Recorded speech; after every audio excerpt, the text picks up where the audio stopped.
Great. Great. Okay, hi everybody. I'm Kaya Peterson. I'm the Executive Director of NeighborWorks Montana. Jane, do you want to introduce yourself? Yeah, I'm Jane Povick. I am the board chair for the organization. My company is New West Community Capital. We're a nonprofit CDFI that we fund affordable housing and community facilities, so like healthcare and childcare centers throughout the Intermountain West. Yeah. Um, we'll have Eva and Bree introduce themselves. Eva, would you like to start? That'd be great. Sure. Yes, my name's Eva. I'm calling in from Bozeman. I'm relatively new here, moved here a year and a half ago. Um, and I've been involved here with the tenant union and with Forward Montana around some housing advocacy work. And housing's a really important issue for me, and I think for communities everywhere to support people to live really fulfilled, happy lives. And I have not sat on a board before. I don't really know what's involved, but I'd like to learn more to see if it's something I'm interested in and if I would be a good fit. Great. Thank Great. you. Bree? Hi, I'm Bree. I have my camera off because I'm driving at the moment, so I apologize for that. Oh Um, dear. but I'm calling in from Kalispell. I work at a domestic violence shelter, so housing is also a very important issue for me, and I am learning how to network. so I I am definitely interested in learning more about this because I found out about this because I'm in Rotary with someone who works at NeighborWorks, and she was mentioning this. Um, and it just sounded really interesting. So I'm happy to learn more. Thanks for doing this. Yeah, absolutely. Thank you, and be safe on the road there. We again, and we appreciate you guys making time for us. So go ahead, Kaya. All right. Well, we're going to give you an overview of NeighborWorks Montana. I'm going to start with that, and then Jane will talk more about the board and the board function and the application process. So here we Yeah. go. And if you guys have questions, you don't have to wait till the end, but we definitely like to have conversations. So ask away um, when you have a question that comes up. Agreed. Perfect. Okay. Can you see this presentation? Yes. Excellent. Okay, so this is our mission.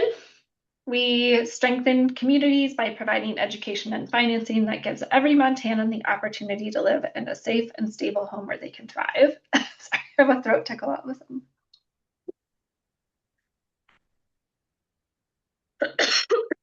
Jane, can you take these first calls? Yeah, absolutely.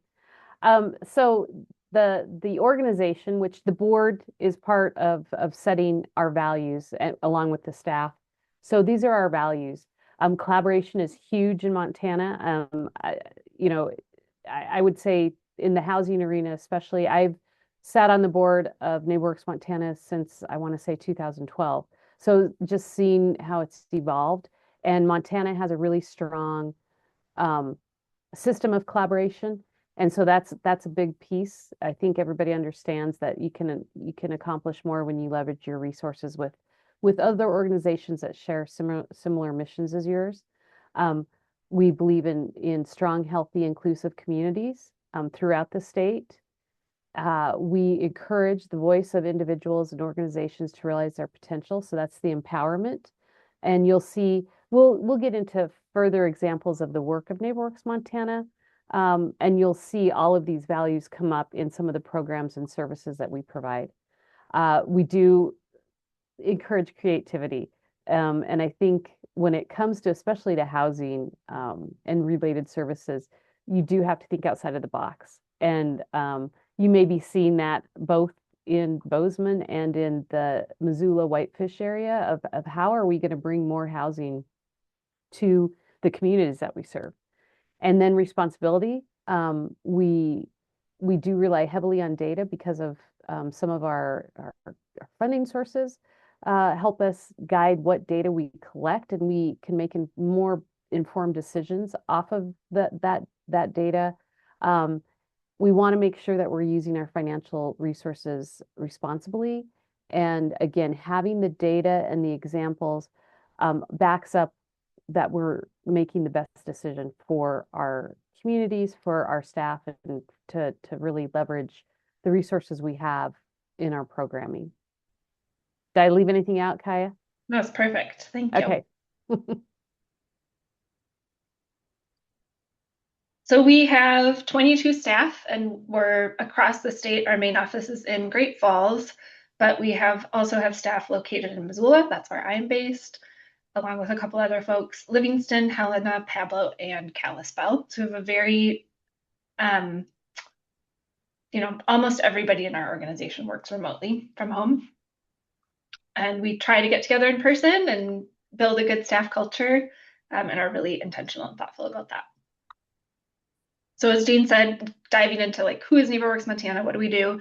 We really have three core areas of activity. First is housing, education, and counseling. So our history is that we started as a home ownership based organization, helping with home ownership counseling and education and giving people down payment assistance loans to help them get into kind of conventional single family home ownership. That was over 25 years ago. And the landscape has changed a lot since then. So we still do a lot of housing, education, and counseling with our partner agencies across the state. But that counseling and education really runs the gamut from folks facing houselessness all the way up to post-purchase counseling and foreclosure prevention, as well as rental counseling and financial coaching. A huge part of our work is as a lender. We're a community development financial institution, a CDFI. And so we've built up a significant balance sheet of capital that we lend not only for down payment assistance, but now also for real estate development and preservation. I know in the Bozeman area, we established the Gallatin Housing Impact Fund a couple of years ago. That's part of this work. We have done a lot of work up in the Flathead area. We have a long history with the Gallatin or the Glacier Affordable Housing Fund, which originally was all for down payment assistance for home buyers up there. And now that fund is more flexible to support preservation and development work as well. So we work with a lot of affordable housing developers, both nonprofit and for-profit, but always really with a focus on capital A affordability, which for us is primarily serving folks at or below 80% of the area median income. So at least 60% of our activity has to be serving that kind of lower income households. Hey, and then what's the, go ahead. Sorry, when you talk about the income limits, do you give a dollar amount just for reference? Yeah, I think in the Gallatin Fund, what we've said is up to $75,000 for renters and up to $150,000 for homeowners, or for home ownership opportunities. So kind of thinking about that range. In our home ownership work, we definitely end up serving more kind of middle income households, just because conventional home ownership is so far out of reach. But that's sort of the general range. And then with manufactured housing, our main activity in this space is, well, first of all, just recognizing that manufactured housing is a really important source of affordable housing in the state. And primarily our work here is helping manufactured home park residents form collaboratives or form corporations and buy their land. So we have a resident-owned community program that I'm happy to talk more about, but that's kind of those are our three big buckets of activity. We also do policy work. We do a lot of capacity building and networking. We are a network-based organization, so a lot of our work is in partnership, as Jane mentioned when she went through our values. And so we're part of a lot of coalitions and other types of activities that we can act as a convener and a supporter of those activities. So here's our housing counseling and education partners. You can see, HRDC in Bozeman.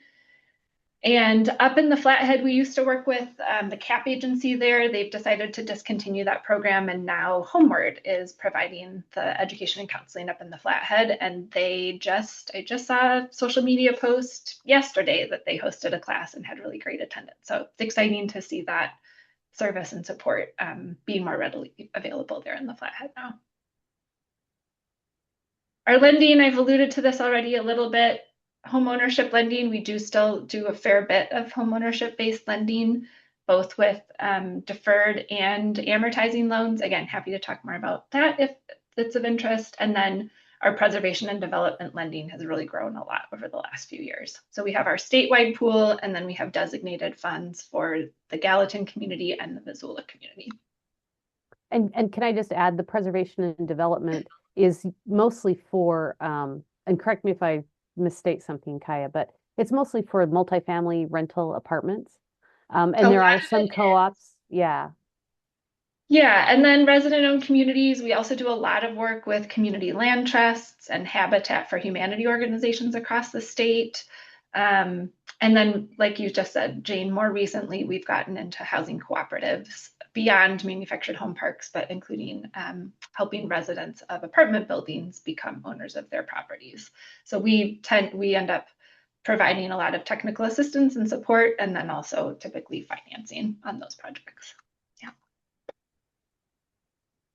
Here's a little picture of our resident-owned communities. I think there's only 21 dots on here. So our most recent community in Missoula is Old Hellgate Village, and it didn't make it onto the map. But we do have 22 communities, resident-owned manufactured home parks across the state. One thing I'm really proud of as an organization is we really are statewide. A lot of our activity is in the big 7 cities, but we really focus on making sure that rural communities are also served and represented. And our goal is to make sure that our activities are kind of equitably distributed, that we have sort of a proportional mix of rural and urban activities. It can be hard to achieve that, but that's really our goal. And we do that through partnership and just through real intentional outreach and giving a little bit sort of like the appropriate level of technical assistance. Recognizing a lot of rural communities, they might not have municipal staff who are dedicated to housing. And so they need a different kind of support, which we are always excited to be able to provide. I just worked with Lima on a community needs assessment, and I'm going to be going to Glendive to help them with a strategic plan for housing. And so those are always projects we're really excited to have the opportunity to support. So Jane, I think this is where you jump in to talk about our board. Okay, so our board, we have 16 members, right, Kaya? That's what yeah.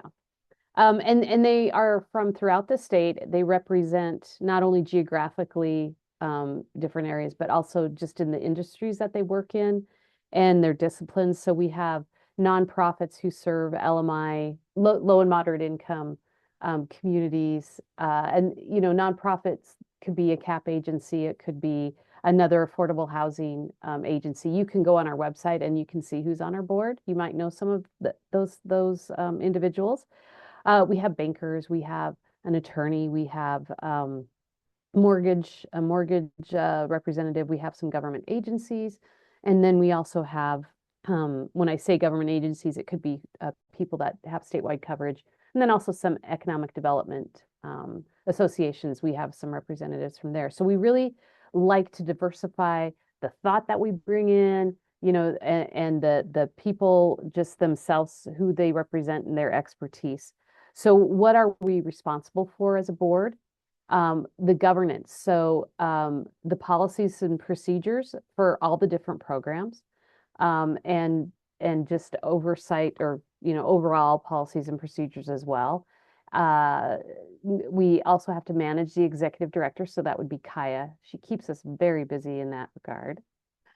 And then fiduciary, we do provide the financial oversight, and we make sure that the organization has the resources it needs to do the work that it needs to do. And so as I'm going through these roles, also, I just want to state, we don't expect every board member to have expertise in all of these different roles. Some people will be stronger on the financial side. Some people are going to be stronger on the governance side. And then we also have strategic organizational planning and making sure that the activities that the organization takes responsibility for and activates and executes actually create positive impact on the people in the communities that we serve. Yeah, so I don't need to go to the next slide. I don't think there's anything else I need to add there. So these are our different committees. And again, like I said, we have board members who have expertise and experience in some of these different committees. So the governance is kind of that oversight. It is made up of the chairs of all of the other committees as well. So each committee that we're going to be talking about, they are represented on the governance. So this includes like the board, recruitment, personnel, marketing, outreach, and our policy. Finance, it's, that financial oversight, annual budgeting, and our policies there. Loan and operations, it's that product and policy development for both home ownership, consumer lending. And within like that committee and also the real estate development and acquisition committee, when it comes to certain products, these are our lending products. So just as you're thinking about what those committees work on. So real estate development and acquisitions. So this is the multifamily development lending, and also this also includes the ROC, correct, Kaya? I'm obviously not on the real estate development and acquisition committee, but it includes the financing for the resident-owned communities. So those manufactured housing. Go ahead, Kaya.